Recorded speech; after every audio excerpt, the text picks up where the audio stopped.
উপসংহারে তুমি, চতুর্থ পর্ব। সৃষ্টিকর্তার লীলা খেলা বোঝা বড়ই দায়।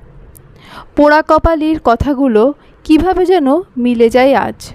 মাত্র ঘরে ফিরে রিল্যাক্সে বসেছিল নওয়াফ। এমন সময় হুট করে কল আসে তার ফোনে। রিসিভ করে কানে ধরতেই অপর পাশের জোন ভীষণ হুড়োহুড়ি করে আতঙ্কের সহিত বলে, সর্বনাশ হয়ে গেছে স্যার, স্কুল বাসে বোমা ছিল, দ্বিতীয় স্টপেজে গিয়ে থামতেই ব্লাস্ট হয়ে যায় সেটা, কাউকে বাঁচানো যায়নি, জলদি আসেন আপনি।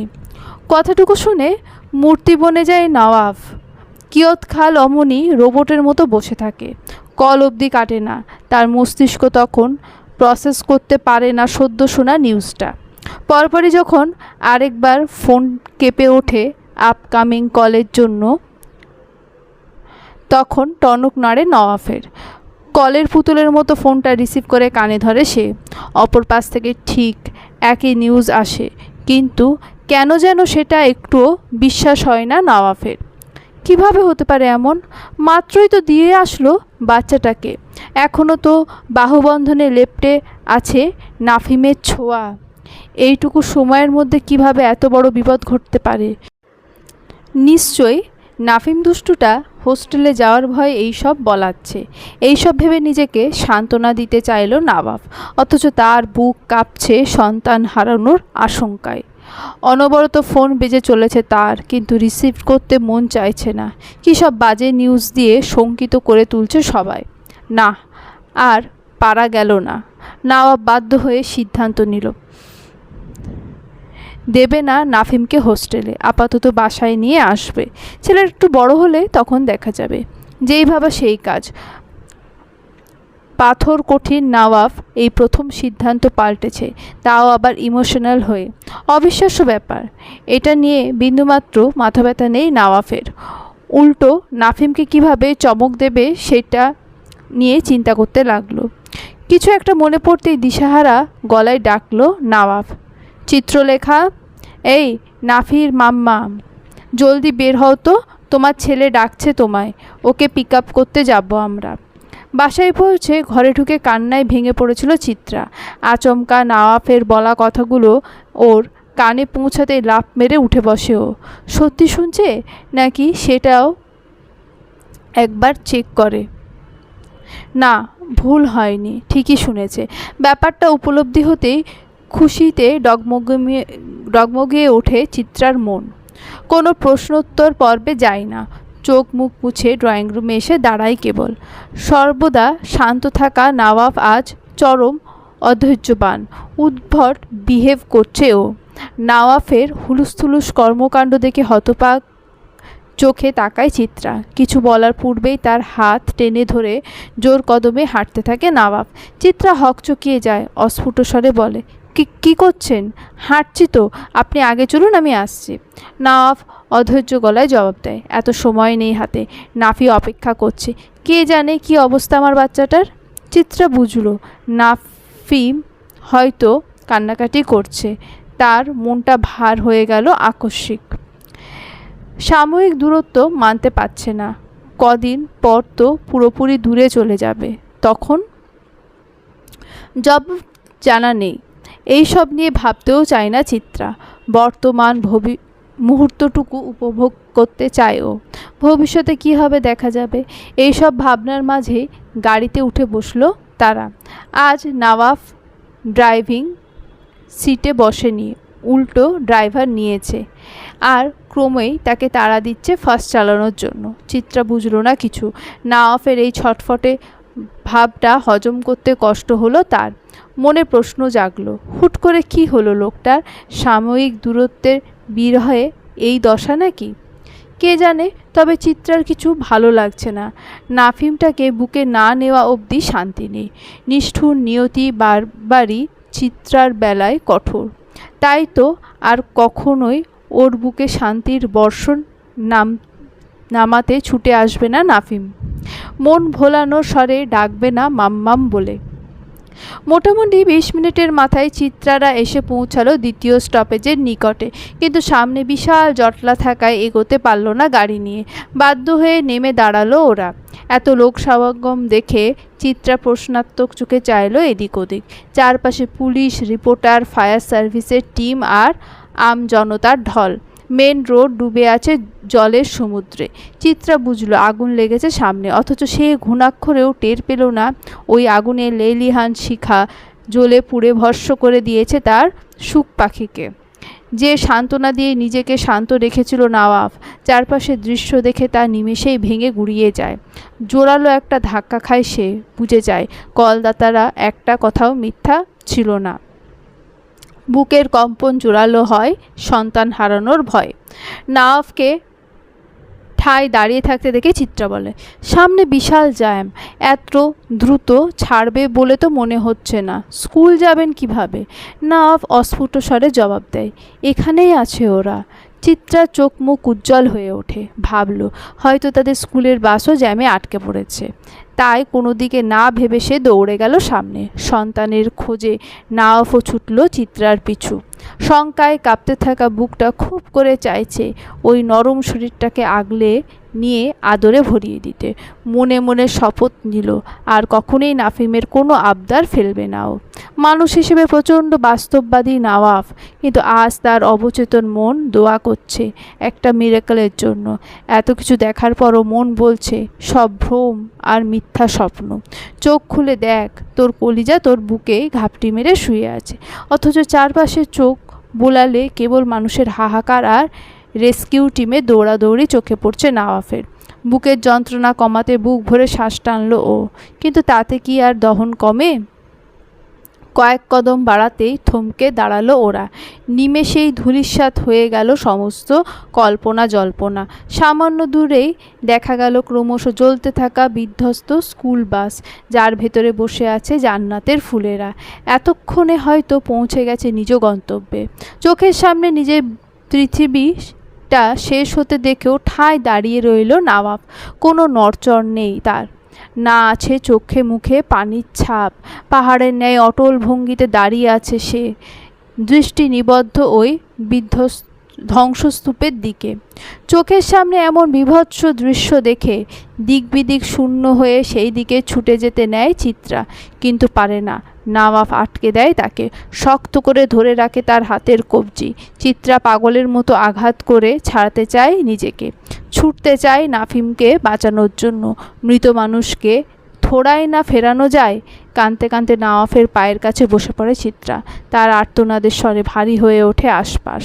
অন্যদেরও একই অবস্থা। সকলে ছুটে এসেছে খবর পেয়ে। কিছু মানুষ আবার ভিডিও করছে। একদল প্রশাসনের লোক ভিড় কমাতে ব্যস্ত। সবার চোখে উদ্বিগ্নতা, হাবভাবে অস্থিরতা, অথচ নওয়াব অবিচল চোখে চেয়ে নিজের চিতা জ্বলতে দেখে। উপলব্ধি করে আত্মিক মৃত্যুর যন্ত্রণা, শুধু প্রকাশ করতে পারে না। অন্যদের মতো ভেঙে চুরে গুড়িয়ে যেতে পারল না। এখনও সন্তানের লাশ বহন করা বাকি। শক্ত না থাকলে ওইটুকু থেকে বঞ্চিত হতে হবে যে। এমনিতেই বাচ্চাটা অভিমান নিয়ে দুনিয়া ছেড়েছে। অন্তিম মুহূর্তে আদর না করে তাকে বিদায় জানাতে চায় না নওয়াব। সময় গড়ালো আরও কিছুক্ষণ। নিভল আগুন, কিন্তু ভেতরে কাউকে জীবিত পাওয়া গেল না। প্রত্যেকে শেষ। ড্রাইভার এবং সুপারভাইজার সহ টোটাল 29 জন নিহত। ব্লাস্টের কারণে অনেকের শরীর ছিন্নভিন্ন হয়ে গেছে। কোনটা কার শরীরের অংশ তা বোঝার উপায় নেই। উপরন্তু নরম হাড্ডি হওয়ায় সইতে পারেনি উত্তপ্ত আগুনের লেলিহান শিখা। জ্বলে পুড়ে ছায়ে পরিণত হয়েছে বাবা মায়ের শখের সন্তানেরা। চারপাশে তখন বৈরী অবস্থা। আপনজনদের আর্তনাদে ভারী পরিবেশ। অবস্থা বেগতিক দেখে সরিয়ে নেওয়া হচ্ছে সবাইকে। জানাজার জন্য কাঙ্ক্ষিত অংশবিশেষ পৌঁছে যাবে বলে সান্ত্বনা দিচ্ছেন কর্মরত লোকেরা। অথচ সকালবেলা একটা প্রাণবন্ত পাখিকে সঁপে দেওয়া হয়েছিল তাদের হাতে। নওয়াব ভাবে, কতটা হতভাগা পিতা হলে সন্তানের লাশটা পর্যন্ত নসিব হয় না। এ কেমন কপাল দিয়ে খোদা দুনিয়ায় পাঠালেন তাকে। সব সময় তার প্রিয় মানুষগুলোই এমন অস্পর্শ দূরত্ব নিয়ে হারিয়ে যায়। যদি কেড়েই নেবে তবে মায়া বসাতে জীবনে কেন আসে? সময় গড়ালো, ঘড়ির কাঁটায় তখন বিকেল 4টা। বৃষ্টিমুখর পরিবেশ, আকাশের মনটাও ভার হয়েছে বোধ হয়। শিকদার ভিলায় শোকের মাতাম চলছে। দূর দূরান্ত থেকে লোকজন এসেছে জানাজায় শরিক হতে। নিরিবিলি বাড়িটা গমগম করছে কান্নার গুঞ্জনে। একমাত্র নাতিকে হারিয়ে নাজনীন বেগম শয্যাশায়ী, আরাফ শিকদার বিমূঢ় এবং ব্যথিত। চিত্রার অবস্থাও ভালো না, পরপর 3বার জ্ঞান হারিয়েছে। এক্সেস ব্লিডিং শুরু হওয়ায় ডক্টর তাকে মেডিসিন দিয়ে ঘুম পাড়িয়ে রেখেছে। এত কিছুর মাঝে স্বাভাবিক শুধু ওই একটা মানুষ, চুপচাপ সোফার কার্নিশে গা এলিয়ে দিয়ে বসে আছে। না দুঃখ, না কান্না, না আফসোস, না অনুতাপ। তার চেহারা দেখে কোনো কিছুই বোঝার জো নেই। নওয়াফের এমন অবস্থা দেখে কেউ কেউ তো বলেই ফেলল অধিক শোকে পাথর হয়ে গেছে ও। ঘড়ির কাঁটার সময় যখন 5টা 10 ঠিক তখনই দুজন লোক এলো সাদা কফিনে মোড়ানো কয়েক টুকরো হাড্ডি মাছের দলা নিয়ে। তাদেরকে দেখে শক্ত হয়ে বসে রইল নওয়াফ। সুস্থ সবল নাতির বদলে মাংসের দলা দেখে কান্নায় ভেঙে পড়লেন নাজনীন বেগম। আহাজারি করে বললেন, ও নাফিরে, তুই ফিরে আয় কলিজা, দাদি তোর লাইগা কাঁদে, আর কষ্ট দিস না রে ময়না। ওনার কান্নার শব্দে ভারী হলো ড্রয়িং রুমের পরিবেশ। লাশ নিতে নওয়াফকে ডাকা হলো, কিন্তু ও কিছুতেই উঠতে পারল না। যে হাতে তোয়ালে পেঁচানো প্রাণবন্ত নাফিকে কোলে নিয়েছে, ওই হাতেই তার কফনে মোড়া লাশ কিভাবে গ্রহণ করবে? ছেলের অবস্থা বুঝে আরাফ সাহেব এগিয়ে যান। ফর্মালিটি পূরণ করে নাফিকে কোলে নেন। এত সময় কান্না আটকে রাখলেও এবার আর সম্ভব হয় না। নাতিকে কোলে নিতে হাউমাউ করে কেঁদে উঠলেন তিনি। মানুষজন তাকে বুঝিয়ে সামলে নেন। শুধু অবুঝ রয়ে যায় একজন পিতা। ব্যর্থতা আর গ্লানি বুকে চেপে শেষ বিদায় জানায় সন্তানকে। কেউ আর আলাদা করে কফিনের কাপড় খোলেনি। এমনি বহুত কষ্টে মারা গেছে বাচ্চাটা। নওয়াফকেও তাকে শেষবার দেখার দুঃসাহস দেখায়নি। শুধু খাটিয়া বহন করে নিয়ে গেছে বাড়ির পেছন অবধি। অতঃপর নিয়ম মেনে চৈত্রিকার পাশেই দফন করা হয়েছে নাফিমকে। শেষকৃত্য খতম হওয়ার পর নওয়াফ এক মুহূর্ত দাঁড়ায়নি সেখানে। ধীর পায়ে হেঁটে নিজ ঘরে এসে দৌড় আটকেছে। ধ্বংসযজ্ঞ দেখে মন শরীর দুটোই ক্লান্ত। কিচ্ছু প্রসেস করতে পারছে না ওর। মস্তিষ্ক কাজ করছে না। কষ্ট হচ্ছে কল্পনাতীত, কিন্তু প্রকাশ করতে পারছে না। কান্নার দলা এসে আটকেছে গলায়, তবুও চোখ ফেটে এক কণা বেরোচ্ছে না। এই প্রথম কঠিন পুরুষ হওয়ায় নিজের প্রতি বিশাল আক্ষেপ জন্মায় নওয়াফের। আফসোস হয় ও কেন আর 5টা মানুষের মতো নয়। ভাবতে ভাবতেই সাবাস শেষ করে নওয়াফ। শরীর ভীষণ ক্লান্ত, মাথা ঝিমঝিম করছে, যে কোনো সময় হারিয়ে ফেলবে শরীরের ভারসাম্য। আজ নিজেকে কঠোর নিয়মে আবদ্ধ করল না নওয়াফ। ধীর পায়ে এগিয়ে গেল বিছানার দিকে।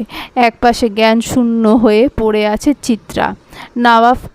নওয়াফ তোয়াক্কা করল না সেই সবে। অপর পাশে শুয়ে প্রথমবার স্বইচ্ছায় চিত্রাকে স্পর্শ করল। চিত্রার বুকে মুখ গুজে শক্ত করে জড়িয়ে ধরল তাকে। প্রায় সময় নাফিমকে বলতে শুনেছে, মাম্মামের বুকে খুব শান্তি। সেই শান্তির সন্ধানেই লাগাম ছাড়া হয়েছে নওয়াফ। শর্ত, কথা আর ওয়াদা ভুলেছে খানিকক্ষণের জন্য। নাফিম ভুল বলেনি। মেয়েটার মধ্যে জাদু আছে, তাই তো তাকে জড়িয়ে ধরার পরপরই নওয়াফের মানসিক টানাপোড়েনের অবকাশ ঘটে। গলায় আটকে থাকা কান্নারা চোখ ছাপিয়ে নামে। বহু বছর পর নওয়াফের দমবন্ধকর কান্নার গুঞ্জন বাড়ি খায় ঘরের প্রতিটা দেওয়ালে। কত সময় পেরোয় জানা নেই, তবে শোকে কাতর নওয়াফ তীব্র জ্বরে আক্রান্ত হয়ে হুঁশ খুইয়ে বসে। আধো আধো চোখে চিত্রার ম্লান মুখশ্রীর দিকে চেয়ে বলে, নাফিমের শেষ স্মৃতি হারাতে দেব না আমি। কথার অর্থ স্পষ্ট, তবে কি বদলে যাবে তাদের কেমিস্ট্রি, নাকি ভাগ্যের নির্মমতায় ধ্বংস হবে? সময়টা রাতের মধ্যভাগ। ঘোর আঁধারে ডুবে আছে কক্ষ। চারপাশে শুনশান নীরবতা। বাইরে গুমোট আবহাওয়া থাকলেও ঘরটা শীতলতায় আচ্ছন্ন। শীতের তীব্রতায় চামড়ায় হুল ফোটাচ্ছে রীতিমতো। ফলস্বরূপ কুঁকড়ে যাচ্ছে চিত্রা। সেই সাথে শরীরটাও অসাড় ঠেকছে। খানিকক্ষণ সময় পর কিছুটা শক্তি জোগাড় করে চোখ মেলে তাকায় ও নড়ে চড়ে উঠে পাশ ফিরে। এক কাত হয়ে শুয়ে থাকায় প্যারালাইজড রোগীদের মতো অনুভূতি হচ্ছে। ভালো করে পর্যবেক্ষণ করা মাত্রই চিত্রা আবিষ্কার করে তার পেটের কাছটায় গুটিসুটি মেরে শুয়ে আছে কেউ একজন। সে পুরো কম্বল গায়ে পেঁচিয়ে রেখেছে। তার অবচেতন মন ভেবে নেয় ওটা নাফিম। পরক্ষণে মস্তিষ্কে হানা দেয় সকালের অপ্রীতিকর মুহূর্তগুলো। সাথে সাথে ধরফড়িয়ে উঠে বসে চিত্রা। গলায় শ্বাস আটকে যায় তার। অন্ধকারে বিছানা হাতড়ে খুঁজতে যায় নাফিকে। কোথাও কোনো হদিশ মেলে না। মিলবে কিভাবে? সে তো এখন 3.5 হাত মাটির নিচে বিছানায় শায়িত। চিত্রা উদ্ভ্রান্ত হয়। মস্তিষ্ক সত্যটা জানলেও মন তা মানতে নারাজ। মনের খায়েশ মেটাতে কম্বল ধরে টান দেওয়া। সঙ্গে সঙ্গে উন্মুক্ত হয় নওয়াফের ফ্যাকাশে মুখমণ্ডল। চিত্রা হকচকিয়ে তাকায়। নওয়াফ তাও এখানে এভাবে? চিত্রার মনে হয় ও স্বপ্ন দেখছে কিংবা আটকে আছে কোনো ভ্রমে। সব কিছু বড্ড অসহ্য ঠেকছে তার নিকট। সমস্ত জড়তা ভুলে নওয়াফকে ডাকতে থাকে। 2 হাতে ওর কম্বল টেনে ধরে বলে, প্রয়োজনে আমায় মারুন কাটুন, তবুও আমার ছেলেকে এনে দিন। দয়া করুন আমার ওপর। কথা দিচ্ছি দুনিয়াটা ধ্বংস করে দিলেও আমি ওর দিকে গরম চোখে তাকাবো না। বকা দেওয়া তো দূরের বিষয়। চিত্রা হু হু করে কেঁদে ওঠে কথাগুলো বলতে গিয়ে। কিন্তু আশ্চর্যের বিষয় হলো নওয়াফের কোনো হেলদোল নেই। সে মরা মাছের মতো পড়ে আছে একই ভঙ্গিতে। কান্নার এক পর্যায়ে উন্মাদ হয়ে ওঠে চিত্রা। ভাবে নওয়াফ হয়তো ইচ্ছা করে অমন শক্ত হয়ে আছে, তাই চটজলদি ওর পায়ের কাছে যায়। বাম পা ধরে বলতে শুরু করে, প্লিজ। কথা বলতে গিয়েও থেমে যায় চিত্রা। নওয়াফের পা স্পর্শ করে বুঝতে পারে অস্বাভাবিক রকমের ঠান্ডা তা। ঠিক যেমন মরা মানুষের শরীরে তাপমাত্রা হয়। অনাকাঙ্ক্ষিত ভয়েরা এসে আঁকড়ে ধরে চিত্রাকে। কোনো কিছু পরখ না করেই সজোরে চিল্লিয়ে ওঠে ও। কাঁদতে কাঁদতে আতঙ্কিত গলায় বলে, আমার নাফির আব্বু কি যেন হয়েছে, কেউ এসে দেখো, বাঁচাও ওনাকে। একেই মরা বাড়ি, তার ওপর আহামরি রাত হয়নি। ঘড়ির কাঁটা তখন স্রেফ 12টার ঘরে গিয়ে ঠেকেছে। এমন সময় চিত্রার আহাজারি শুনে হুড়মুড়িয়ে তাদের কক্ষে উপস্থিত হয় সকলে। চিত্রা তখন হুঁশে নেই। নওয়াফের মাথা কোলে নিয়ে অনবরত তাকে ডেকে যাচ্ছে। সবাই এই দৃশ্য দেখে চমকে ওঠে। তার মধ্যে একজন ডক্টর ছিলেন। উনি এগিয়ে এসে নওয়াফের পালস চেক করেন। উপস্থিত সকলের প্রশ্নাত্মক চোখে চেয়ে থাকে ডক্টরের দিকে। সবাইকে অবাক করে দিয়ে ডক্টর বলে ওঠেন, পালস রেট খুবই স্লো। কন্ডিশন দেখে মনে হচ্ছে স্ট্রোক করেছে। বসে থাকলে চলবে না, ইমিডিয়েটলি হসপিটালে নিতে হবে। অলরেডি রেড জোনে আছেও। ডক্টরের কথায় ভরকে যায় সবাই। নাতিকে হারিয়ে নাজনীন বেগম হুঁশে নেই। তাকে ঘুম পাড়িয়ে রাখা হয়েছে।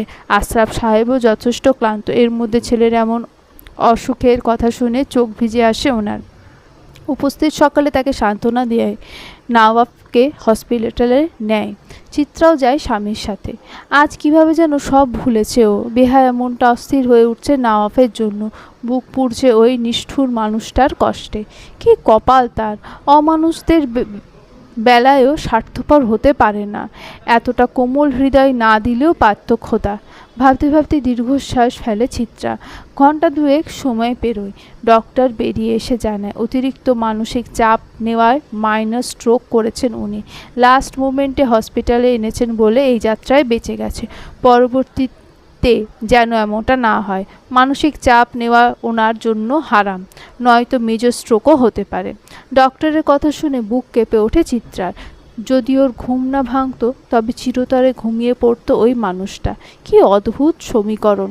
তার চেয়েও বড় কথা, সন্তান শোকে কাতর পিতাকে কিভাবে মানসিক চাপ থেকে দূরে রাখবে ও। চিন্তার জট পাকিয়ে যায়। চিত্রাকে নির্বিশেষ চেয়ে থাকতে দেখে ডক্টর বলেন, are you okay Mrs Chitra? Chitra নিচু স্বরে বলে, জি।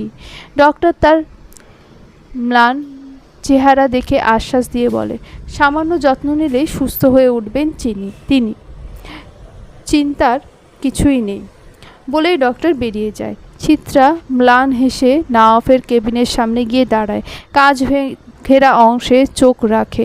ভেতরে নিস্তেজ হয়ে পড়ে থাকা মানুষটাকে এক পলক দেখে বিড়বিড়িয়ে বলে, যত্ন নেওয়ার অধিকার নেই ডক্টর, বড়জোর সেবা করার অনুমতি পাওয়া যেতে পারে। কাগজে কলমে বউ হলেও আসলে আমি বান্দি। বাড়ির কাজ করা পর্যন্তই আমার দুঃসাহস সীমিত। কর্তার দিকে করুণার হাত বাড়িয়ে দেওয়ার থোড়াই না আমার কর্ম। চোখের পলকে সময় কাটে। নাফিম চলে গেছে প্রায় মাসখানেক হলো, তবুও কেউ ভুলতে পারেনি তাকে, এমনকি স্বয়ং শিকদার ভিলাও তার শোকে নিস্তব্ধ। ছোট বাচ্চাটা প্রাণভোমরা ছিল শিকদার পরিবারে, তার অভাবে সবাই নির্জীব, সবাই নিষ্ক্রিয়। তবে অন্যদের মতো শোক প্রকাশ করতে পারে না চিত্রা। তাহলেই শুনতে হয় মায়ের চেয়ে মাসির দরদ বেশি। এই একটা ঘটনা ভীষণ বুঝদার বানিয়ে দিয়েছে চিত্রাকে। দেহের বয়স 19 হলেও মনের বয়স 25 পেরিয়েছে অনায়াসে। দায়িত্ব সামলাতে শিখে গেছে এখন। নাতির শোকে নাজনীন বেগম উদাসীন, ফলস্বরূপ পুরো সংসারের দায়ভার চিত্রার হাতে। অপরিপক্ক মানুষ হলেও তার কাজকর্ম এতই নিখুঁত যে কেউ কখনো কোনো অভিযোগ করার মতো সুযোগ খুঁজে পায়নি। ফ্রিতে থাকতে খেতে চায় না ও, তাই তো নিজের সবটুকু দিয়ে পুষিয়ে দেওয়ার চেষ্টা করে। এসবের মাঝে আশরাফ সাহেবের চোখের মণি হয়ে উঠেছে চিত্রা। নাজনীন বেগমও খানিকটা নরম হয়েছেন তার প্রতি, তবে মাঝে মধ্যেই তিক্ত কথার ঝাঁজে ঝাঁঝরা করতে ভোলে না চিত্রাকে। সেও চুপ থাকে না, শান্ত গলায় যতটুকু সম্ভব উত্তর দেয়। এই যেমন সেদিন নাজনীন বেগম কেঁদে কুটে বিলাপ করে বলেন, এই অপয়ার জন্যই হয়েছে সব, ওর লাগায় আমার কলিজারে হোস্টেলে দিতে গিয়েছিল, ওই আমার নাতির খুনি। কথাগুলো তীব্রভাবে আঘাত করে চিত্রাকে। সে জানে নাজনীন বেগম মানসিকভাবে স্টেবল নয়, তবুও সে নিয়ন্ত্রণ হারিয়ে ফেলে। মাঝে মধ্যে নিজেকে মানসিক রোগী বলে মনে হয় চিত্রার। এই যেমন ওই কথাগুলোর জবাবে চুপ থাকতে পারত, তবুও সে নিচু স্বরে বলে উঠেছিল, তাহলে তো একই দোষে আপনার ছেলেও দোষী। হোস্টেলে দেওয়ার সিদ্ধান্ত ওনার ছিল, উনি জোর করে বাসে তুলে দিয়েছিলেন নাফিমকে। খুনি হিসেবে তাকেও আখ্যা দেওয়া যায়, সেটা বলছেন না কেন? ব্যাস, চুপ করে যান নাজনীন বেগম। তবুও গলার জোর কমে না, তর্কবাজ বলে উচ্চ শব্দে গালাগালি করতে থাকেন চিত্রাকে। পরবর্তী আর কোনো কথার জবাব দেওয়ার প্রয়োজন বোধ করে না চিত্রা। ঘরে ঢুকে দৌড় আটকে বিছানায় শুয়ে হাউমাউ করে কেঁদে ওঠে। অস্ফুট স্বরে বলে, যাকে আগলে নেওয়ার কেউ নেই তাকে আকাশ সমান যন্ত্রণা কেন দাও খোদা? আত্মহত্যা মহা পাপ বলে হাজারবার আত্মিক মৃত্যুর স্বাদ আস্বাদন করাও, এ কেমন অবিচার তোমার? অদ্ভুত এক গোলকধাঁধায় আটকে আছে চিত্রার জীবন। ও ভেবেছিল জেগে ওঠার পর নওয়াব তাকে দুচোখে সহ্য করতে পারবে না, অথচ গায়ন ফেরার পর থেকে চিত্রাকে নিজের থেকে এক মুহূর্তের জন্য দূরে সরাতে দেয়নি। প্রায় সপ্তাহখানেক হসপিটালে থাকতে হয়েছিল নওয়াবকে। এর মধ্যে চিত্রা একদিনও বাড়ি ফিরতে পারেনি। নাফিমের শোক পালন করার ফুরসতটুকুও দেওয়া হয়নি তাকে। সারাক্ষণ স্বামীর সেবায় নিয়োজিত থাকতে হতো চিত্রাকে। বাইরে প্রকাশ না করলেও সন্তান হারানোর শোকে একদম মুষড়ে পড়েছিল নওয়াব। ফলস্বরূপ সাংঘাতিক রকমের অসুস্থতা জেঁকে ধরে তাকে। চিত্রা কিভাবে যেন সামলে নেয় সবটা। নওয়াব নির্বিশেষে চোখে চেয়ে দেখত তার বালিকা বধূকে। পাথর মানব সে, তার অনুভূতির ভাষা বোঝা বড় দায়। চিত্রা এতটুকু বুঝতো, ওর উপস্থিতি নওয়াবকে বিরক্ত করে না, ব্যাস, আর কিছু জানার প্রয়োজন বোধ করেনি। নিজের সর্বোচ্চটুকু দিয়ে নওয়াবকে সুস্থ করে তোলার চেষ্টা করেছে। রিলিজ দেওয়ার পর নওয়াবকে বাসায় আনা হয়। কত শত মানুষ আসে দেখতে, বলে যায় নানান কথা। চিত্রার খারাপ লাগলেও কখনো মুখ ফুটে কিছু বলেনি। আশ্রিতাদের অত কথা মানায় না। চোখের অশ্রু লুকিয়ে পাথর চেপে নিজের দায়িত্ব পালনে তৎপর হয় চিত্রা। দিন পেরিয়ে রাত নামে। ইতস্তত করে ঘরে আসে চিত্রা। কি করবে বুঝে উঠতে পারে না, আর চোখে তাকায় নওয়াবের দিকে। ব্যাপারটা বুঝে নওয়াব বলে, বেডে এসো, বাম পাশটা তোমার জন্য রেখেছি। কথাটা শুনে বিশেষ কোনো অনুভূতি হয় না চিত্রার। সারাটা দিন অভিনয় করে ভীষণ ক্লান্ত, মন শরীর দুটোই বিশ্রাম চায়। এমনিতেও মস্তিষ্ক কাজ করে না ইদানিং, কেমন যেন হয়ে যাচ্ছে চিত্রা। নিজেকে ঠিকঠাক বুঝে উঠতে পারে না। চিত্রা এগিয়ে এসে পাশ ফিরে শুতেই ক্লান্তিরা জেঁকে ধরে। মস্তিষ্কের কোথাও উকি দেয় ছোট্ট মায়া মাখানো একটা পবিত্র মুখ। বুক মুচড়ে ওঠে চিত্রার। একই বিছানায় পাশাপাশি শোয়া নওয়াব, শুধু নাফিমটাই নেই। ছেলেটার ভীষণ শখ ছিল মা বাবার মাঝখানে ঘুমোনোর, ছোটবেলায় পায়নি কি না, তাই বড়বেলায় চেয়েছিল, কিন্তু শখ পূরণের আগেই ওদের শোকাচ্ছন্ন করে অজানায় হারিয়ে গেল। চিত্রার চোখ টইটুম্বুর হয়ে ওঠে পানিতে। শব্দ করে কাঁদতে পারে না, কারণ মানুষটা পাশেই শোয়া।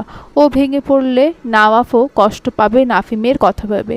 তার ভাবনাকে মিথ্যা প্রমাণ করে দিয়ে পেছন থেকে এক হাত এসে আলতো করে ওকে ওপাশ ফিরায়। এরপর আগলে নেয় নিজের শক্তপোক্ত বুকে। তার মাথাটা বুকে চেপে রেখে আলতো করে চুলে হাত বুলাতে থাকে। এই আশ্রয়টা ভীষণ দরকার ছিল চিত্রার। তার ছোট হৃদয়ে এক আকাশসম যন্ত্রণা নেমেছে। ফলস্বরূপ কোনো রকম ভনিতা ছাড়াই শব্দ করে কেঁদে ওঠে চিত্রা। শক্ত করে জড়িয়ে ধরে মানুষটাকে। নওয়াব তাকে থামায় না, সান্ত্বনা দেয় না, না তো করে কোনো প্রশ্ন, শুধু আগলে রাখে। মাথায় হাত বুলিয়ে শান্ত করতে চায়। কাঁদতে কাঁদতে একটা সময় ক্লান্ত হয়ে ঘুমিয়ে পড়ে চিত্রা। সকালে উঠে নিজেকে আবিষ্কার করে একই জায়গায়। ব্যাস, এরপর থেকে এটা হয়ে ওঠে রোজকার ঘটনা। সারা দুনিয়ার সাথে লড়াই করে এসে দুজন দুজনের কাছে স্বস্তি খুঁজে নেয়। নওয়াফের ব্যাপারে জানে না চিত্রা, তবে ওই লোকের ওইটুকু স্পর্শ মেডিসিনের মতো কাজ করে তার জন্য। রাতটুকু ভীষণ আরামে কাটে চিত্রার। ওই বুকটাকে নিরাপদ মনে হয়। ওখানে মাথা রাখলে সব চিন্তারা হাওয়ায় মিলিয়ে যায়। তাই তো রাতের ঘুমটা ভীষণ গাঢ় হয় তার। মাঝে মধ্যে অবশ্য নানান চিন্তা উকি দিয়ে যায়। বিভিন্ন প্রশ্নে জর্জরিত করতে মন চায় লোকটাকে। আশ্রয় হারানোর ভয়ে সাহসে কুলিয়ে ওঠে না আর কি। অদ্ভুত প্রহলিকায় আটকে আছে প্রহর। কে জানে অন্তিমে গিয়ে কি হবে। তবে এই বুকে আজন্ম থেকে যাওয়ার লোভে সব কিছু বিসর্জন দিতে রাজি চিত্রা। কথায় আছে, অভাগা যেদিকে যায় সেদিকে সাগর শুকায়। বেচারি জানে না এই উন্মাদনা কোথায় গিয়ে দাঁড় করাবে ওকে। জানলে বোধহয় কখনোই অমন নিঠুর মানুষকে হৃদয়ে ঠাঁই দিত না। সময় স্রোত কারোর জন্য অপেক্ষা করে না। প্রকৃতি পছন্দ করে না শূন্যস্থান। তাই তো কারোর অবর্তমানে থেমে থাকে না জীবন। নাফিমের 40 সম্পন্ন হলো আজ। পুরো শিকদার ভিলায় আবছা শোক বিদ্যমান। তবে দোয়ার চাইতে সমালোচনা হয়েছে বেশি। টপিক ছিল নওয়াব চিত্রার সংসার এবং তাদের বর্তমান ও ভবিষ্যৎ। চিত্রা কোনো ধরনের রিয়্যাক্ট করে না, চটজলদি কাজ করতে থাকে। তিলাওয়াত শেষে জোহরের সালাত আদায় করতে গেছে ছেলেরা। নাফিমের কবর জিয়ারত করে ফিরবে। খুব বেশি সময় নেই হাতে। ওদের কিছু বলেও বা কী লাভ? অমানুষেরা কি আর বুঝবে মনুষ্যত্বের সংজ্ঞা? এইসব বলে কয়ে নিজেকে বোঝাতে থাকে চিত্রা। কান্না চেপে রান্নায় মনোনিবেশ করে। মনে মনে ভাবতে থাকে, নাওয়া ফেলে তাকে খেতে বসাতে হবে। সকাল থেকে কিছুই মুখে দেয় না ছেলেটা। এমনকি পুরো রাত জাগা ছিল। মুখটা শুকিয়ে আমসি হয়েছিল, কিন্তু সাহস করে কিছু বলতে পারেনি চিত্রা। ইদানিং মন মেজাজ ভালো থাকে না নওয়াফের। কখন কি বলে বসে কে জানে। তার মেজাজ বুঝে চলার চেষ্টা করে চিত্রা। অপরাহ্নের প্রথম প্রহর।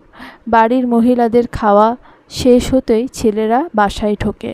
রান্না করে ঘাপটি মেরে নিজের ঘরে বসেছিল চিত্রা। বারান্দায় দাঁড়িয়ে আনমনে চেয়েছিল পথের দিকে। হুট করে কাঙ্ক্ষিত মানুষের ড্রাইভওয়ের লেন ধরে ক্লান্ত পায়ে হেঁটে আসতে দেখে থমকে যায় তার দৃষ্টি। ছেলের কবর জিয়ারত করে আসা নওয়াবকে বেশ ভঙ্গুর দেখাচ্ছে। নিশ্চয়ই ঘরে ফিরে ধপাস করে শুয়ে পড়বে। কিন্তু এখন অল্প কিছু হলেও খাওয়া দরকার লোকটার ভেবে রান্নাঘরের দিকে ছুটে যায় চিত্রা। খাওয়ার ব্যাপারে যথেষ্ট সচেতন নওয়াব। অয়েলি ফুড খুব একটা খায় না। আজ তো সকাল থেকেই না খাওয়া, বিধায় তার জন্য আলাদা করে সবজি আর সাদা ভাত রেঁধেছে চিত্রা। 2টো ডিমও ভেজেছে অল্প পেঁয়াজ দিয়ে, যদি মাংস খেতে অনীহা বোধ করে সেই ভাবনা থেকে। প্লেটটা সাজিয়ে ডাইনিংয়ের দিকে পা বাড়াতেই কিছু কথা কানে আসে চিত্রার। নাফিমটা অকালে মরাই তো ছোট বউয়ের সুবিধাই হয়েছে। পরের বোঝা টানতে হবে না তাকে। ভবিষ্যতে জমি লইয়া মন কষাকষি হওনেরও সুযোগ নাই। এই খুশিতেই সকাল থেকে লম্ফঝম্প করছে তোর বউ। চোখে এক ফোঁটা পানি নাই বাপ। তোর মায়ের কাছে দুদণ্ড না থেকে ঘরের দোর আটকে বসে আছে। এ কোন অলক্ষণে মেয়ে আনলি? সদ্য ঘরে ফেরা নবাবকে জড়িয়ে ধরে বিলাপের সুরে এইসব বলে যাচ্ছে তার মেজ চাচি। সাথে ন্যাকা কান্নার সুর তো আছে। সোফার এক কোণে বসে থাকা নাজনীন বেগমের মুখটা দুঃখী দুঃখী। উপস্থিত অনেকেই থম মেরে তাকিয়ে আছে এদিকে। এতক্ষণ সহ্য করলো, এবার আর পারল না চিত্রা। ধীর পায়ে এগিয়ে এসে নবাবের প্লেটটা সেন্টার টেবিলে রেখে আটকে আসা গলায় বলল, আমি আসলে অলক্ষণে, নয়তো এই ভেঙে পড়া সংসারটা জোড়া লাগানোর চেষ্টা করি, স্বামীর অনাদর, শাশুড়ির অপমান সহ্য করে পড়ে থাকি। একদম ঠিক বলেছেন আপনি।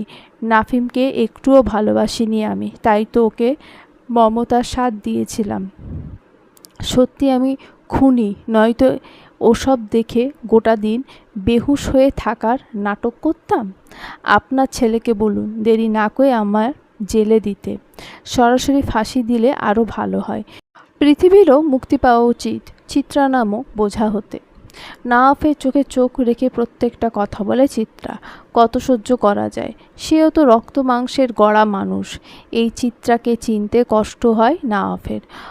অনিমেষ নেত্রে চেয়ে দেখে তার শ্যামবর্ণের মুখটা লাল হয়ে এসেছে অপমানের তোপে। ঘন পাপড়িগুলোতে লেপ্টে আছে নোনা জল। চক্ষুদয়ে ছেয়ে গেছে বিষাদের লালিমা। চিত্রা আর এক মুহূর্ত দাঁড়ালো না, ছুটে যায় ঘরের দিকে। নওয়াব চোখ বুজে লম্বা একটা শ্বাস টানে। বাড়ি ভর্তি মানুষ, আপাতত মেজাজ গরম করতে চায় না সে। কিন্তু কিছু কথা না বললেও নয়। মেজো চাচিকে বুক থেকে সরিয়ে কাট কাট গলায় সোজা সাপটা বলে নওয়াব, মৃত্যু অনিবার্য। আমার ছেলের আয়ু ছিল না বিধায় বাঁচেনি।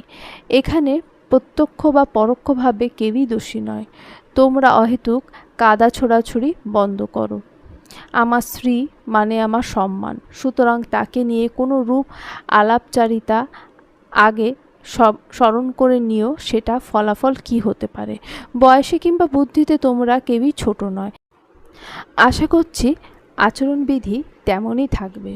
উপস্থিত সকলেই চুপসে যায়। নাজমিন বেগমের রু কেঁপে ওঠে ছেলের রক্তাক্ত চোখ দেখে। শোকাভূত ছেলেটার মাথায় যে সর্বনাশা খুন চেপেছে সেটা আর কেউ না বুঝলেও তার চোখ এড়িয়ে যায়নি। হাজার হোক মা বলে কথা। তিনি আগ বাড়িয়ে কিছু বললেন না, উল্টে মেয়েদের তাড়া দিতে লাগলেন খাবার পরিবেশনের জন্য। দৌড়ে এসে জানালার পাশ ঘেঁষে দাঁড়িয়েছে চিত্রা। খোলা বারান্দার মৃদু মন্দ বাতাসে তোড়ে উড়িয়ে দিতে চাইছে সমস্ত মন খারাপই। আজ বিষণ্ণতারা বাঁধন ছাড়া, কথার তীরে ক্ষতবিক্ষত হৃদয়। তাই তো হেঁচকি তুলে কাঁদতে ব্যস্ত রমণী। এমন সময় চিত্রার পেছনে এসে দাঁড়ালো নওয়াব। ওর গুমড়ে ওঠা কাপা কান্নার স্বর রুখে দেওয়ার বিন্দুমাত্র চেষ্টা করল না। না তো বিচলিত হলো চিত্রার শ্বাস টানা দেখে। তার উপস্থিতি টের পেয়ে মেয়েটা কখন পিছু ফিরে তাকালো, তখন তার রক্তাভ চোখ জোড়ায় দৃষ্টি স্থির রেখে ভীষণ ঠান্ডা গলায় নওয়াব বলে উঠল, তুমি পাপী, তুমি নিষ্পাপ।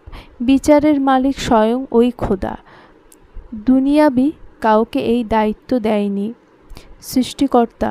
সুতরাং কারোর জাজমেন্টে কষ্ট পাওয়া এক ধরনের বোকামি। আর কথাটা বলে সামান্য থামকালো নওয়াব। চিত্রা তখনও দৃষ্টি স্থির করে তাকিয়ে আছে তার দিকে। ফোপাচ্ছে অল্প স্বল্প। তার ডগরা আখি জোড়ায় আটকে আছে অশ্রুকণা। নওয়াব আজ কেন যেন কঠিন হয়ে রইল না। গাম্ভীর্যের সীমা অতিক্রম করে ছুঁয়ে দিল চিত্রার গাল।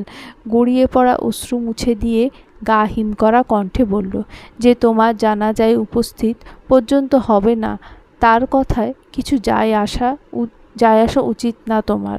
চিত্রা ফ্যালফ্যাল করে চেয়ে থেকে শুধায়, আর যারা উপস্থিত হবে তাদের বেলায়? নওয়াব তাচ্ছিল্য গলায় জবাব দেয়, দুনিয়াটা স্বার্থপর বুঝলে।